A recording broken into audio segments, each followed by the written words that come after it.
Muy bien, pues les decía que el cónclave está arrancando la próxima semana y tenemos en el equipo de a3r.net, y grado directo, la suerte de contar nuestro equipo de una manera muy, muy importante con Kurt Mendoza. Kurt, bienvenido. Muchas gracias, Augusto. Un gusto de estar aquí, de colaborar contigo y hablar hoy día del cónclave. Y además es alguien que tiene una especialidad y un conocimiento importante sobre asuntos eclesiásticos, religiosos. Kurt, gracias por estar aquí en el programa, en esta entrevista. Y lo que te quería preguntar es, ¿qué esperar del cónclave que arranca la próxima semana?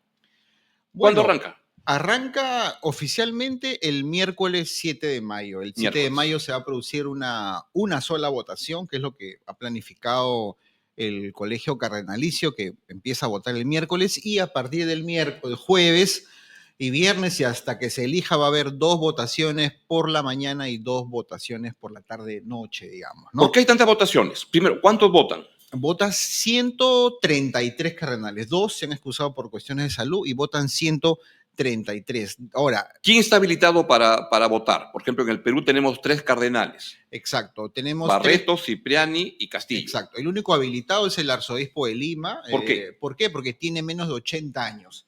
Y los otros 2 ya son, digamos, cardenales retirados, jubilados, porque uno tiene 82 y otro tiene 81. 82 tiene el cardenal Juan Luis Cipriani y 81 tiene el cardenal Pedro Barreto. El promedio de los cardenales en el mundo, ¿por dónde anda? Porque cuando hablas de que los muchachones que votan son de menos de 80 años, ¿hay cardenales de 40 años? O sea, hay un cardenal ucraniano que está bordeando los 50 años, digamos, es la pieza más joven, pero de ahí tenemos cardenales de 55, de 62, pero la gran mayoría se ubica entre los 67 y los 80, digamos, es la gran masa que predomina en el colegio cardenalicio, ¿no? ¿Por qué nos dices que va a haber varias votaciones? Porque ¿cómo se elige a un papa? ¿Con cuántos números de votos? Digamos, es muy interesante porque, y creo que eso aplica a cualquier tipo de sistema de elecciones, ¿no?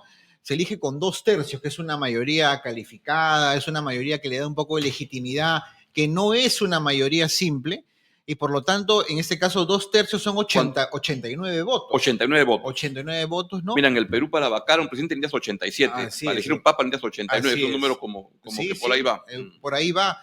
Ahora, ¿por qué se producen tantas, digamos, por qué se planifica en general que vayan a producirse varias votaciones? Porque es muy difícil que a la primera o a la segunda se produzcan los 89 votos. ¿Por qué?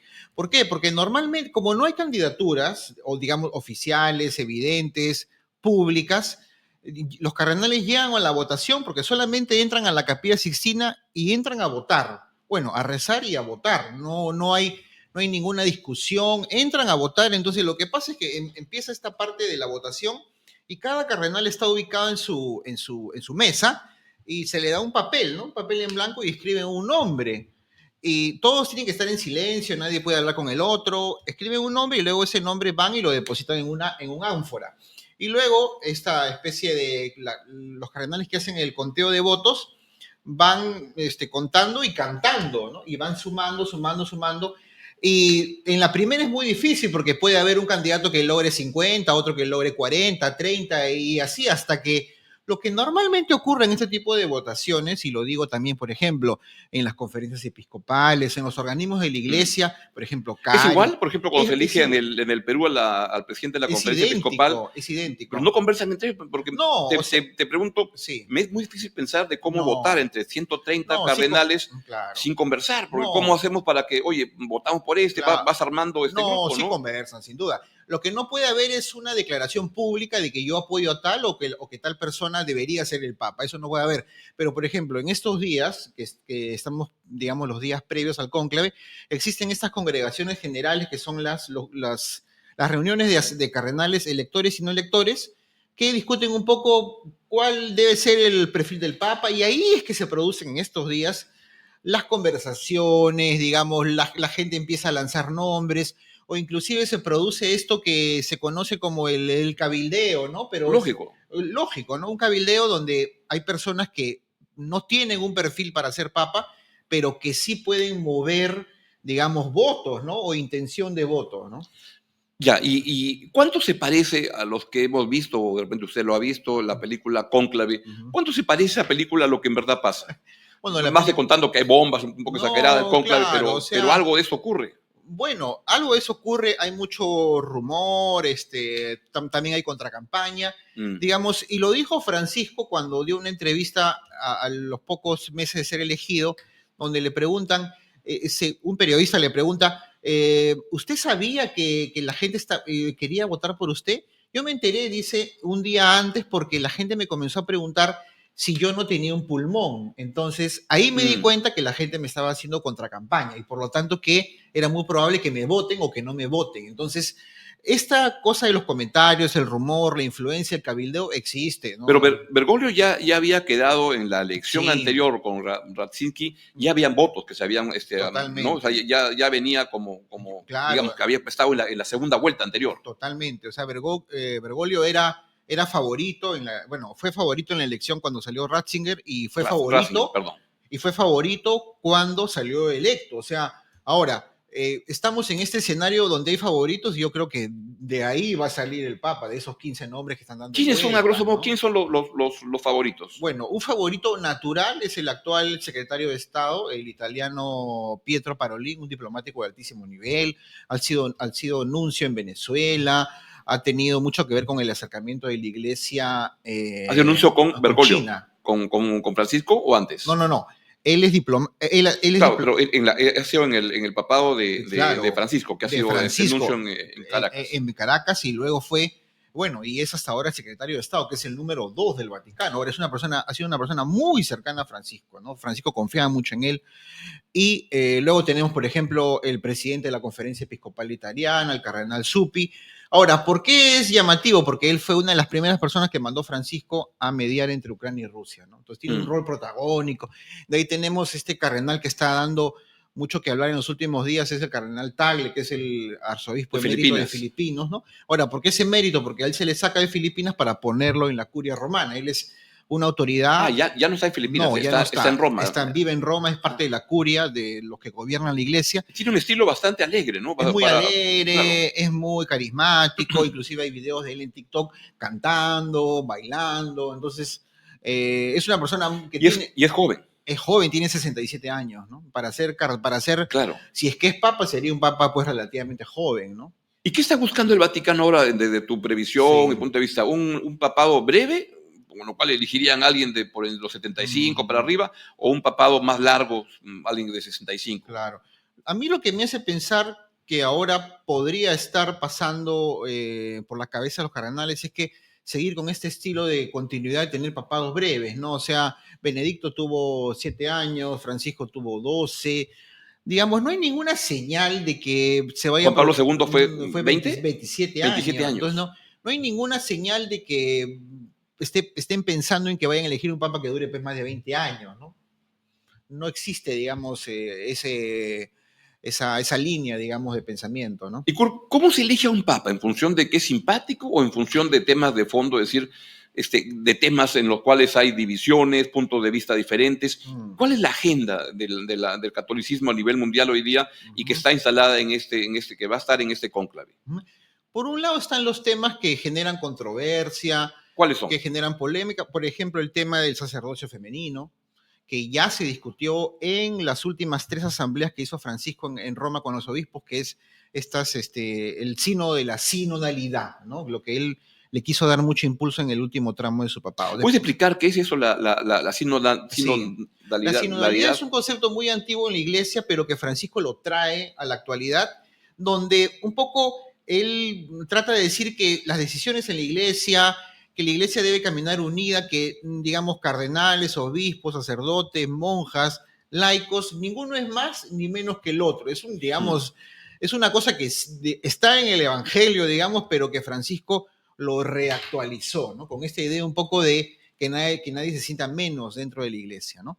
Eh, Luego está el tema, por ejemplo, de la situación de los divorciados, ¿no? ¿Cómo quedan? Si es que de verdad pueden comulgar o no pueden comulgar, porque sobre eso hubo mucho comentario. ¿Por qué? Porque dentro de este sino se abordó el tema, pero no ha habido ningún cambio en la doctrina, es decir, los divorciados digamos, todavía no pueden comulgar oficialmente, pero cuando le preguntan a Francisco en las varias entrevistas que dio, ¿cómo quedan los divorciados? Y él dijo, bueno, nadie se debe sentir excluido de la iglesia, ¿no? Mm. Entonces, Francisco se movía en ese discurso, en esos gestos, pero digamos, no hay todavía una decisión tomada con respecto a si los divorciados pueden comulgar oficialmente o no. Bueno, de hecho, muchos divorciados van a las iglesias y a nadie Claro, a nadie le piden a nadie le piden un certificado de divorciado, no, el pero DNI para ver el estado civil. exacto, ¿no?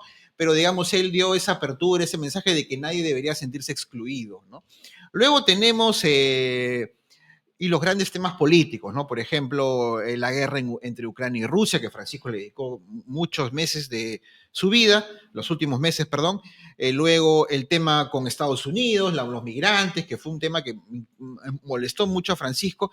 Y tenemos el tema del conflicto pues, árabe-israelí, ¿no? Es una zona, es un tema que siempre ha preocupado al Vaticano, ¿no? Y que me parece que el Papa tendría que enfocarse hacia esos puntos, inclusive uno de los favoritos, que es el cardenal italiano Pizzaballa, es el patriarca, es el regente de la iglesia en Tierra Santa, en Jerusalén. También es uno de los favoritos, por ejemplo. ¿En qué va a ser diferente este cónclave a los anteriores?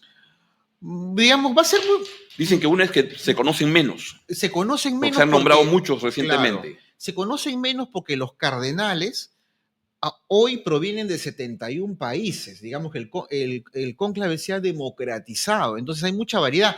Francisco nombró cardenales en febrero de este año, su último nombramiento fue en febrero, entonces hay gente que no se conoce entre ellos, ¿no? Y por eso dicen que el cónclave inicia el miércoles para dar un poco más de margen para que conversen entre ellos, para que, ¿no? Un poco vean quién es quién, ¿no? Y se forman agrupaciones regionales, digamos, los de América Latina, se juntan a los de África, y se hay que parar a los de Europa. Es decir, hay un tema regional y junto con eso, ¿podría haber otro papa de América Latina? Como que es difícil, ¿no? Luego de Francisco. O sea, normalmente los cardenales se forman en bloques. Por ejemplo, América Latina es una iglesia que en general siempre ha sido muy unida. La iglesia europea, pues no. ¿Y votan en bloque? Eso nunca se ha sabido. Claro. Pero digamos, hay grupos que de por sí se juntan por regiones, por temas de cercanías idiomáticas, ¿no? Y que eso es lo que va a marcar, digamos, este cónclave que va a ser más plural, digamos, los cardenales vienen de diferentes países. Qué interesante. Bueno, y otro latinoamericano, lo veo difícil, ¿ah? Difícil. Es muy difícil, es muy difícil. Y puede venir de otra región, o sea, porque lo que dice es que la mayor cantidad, ayer leí un dato, que 82% de los papas han sido italianos. Sí, por supuesto, claro, ¿no? Y Parolini es italiano, y sería como Francisco segundo. El segundo Francisco, pero italiano. Bueno, podría ser. Porque recogería la línea que ha estado siguiendo Francisco. Es bien curioso porque varios de los papables o de los papabilis son italianos, ¿no? O sea, una parte importante de ellos son italianos. Entonces, quizá por ahí el mismo colegio cardenalicio esté pensando en volver a un italiano, pero digamos, Tagle es asiático y tiene mucha popularidad. Ahora, también es importante mencionar que ya se hablan de nombres de papables hace un año atrás, ¿eh? Claro, a medida que la edad del Papa va avanzando y su salud se va quebrando. Los vaticanistas van comentando quién podría ser. Entonces, hay nombres que ya están dando la vuelta hace un año, por lo menos. Así. Hace un año, sí. ¿Quién dirías que finalmente es hay apuestas que se van desarrollando, inclusive de apostar quién va a ganar? Sí. ¿Quién es el que va con más posibilidades? Bueno, en la casa de, en la casa de apuestas, ¿quién va? Esto es curioso, pero en la casa de apuestas va ganando Parolín con un 25%. Ah, sí, no muy alto. Va muy alto. No, digo, sin 25% de ganar. No, 25% de probabilidad de ganar. Bueno, pues no es tan alta como posibilidad de ganar, ¿no? No, digamos, muy parecido a lo que pasa en Perú, ¿no? Porque el segundo lugar tiene 22%. ¿Quién es el segundo? Tagle, el filipino. Claro, o sea, exacto. Eso dicen las casas de apuestas. Es bien curioso, ¿no? ¿Cómo será? Sí. Kurt, muchísimas gracias. El tema recién empieza, el cónclave arranca la próxima semana, así que vamos a estar muy atentos. Tenemos la gran suerte de tener aquí en nuestro equipo a Kurt Mendoza, que sabe de estos asuntos eclesiásticos del Vaticano como pocos en el Perú.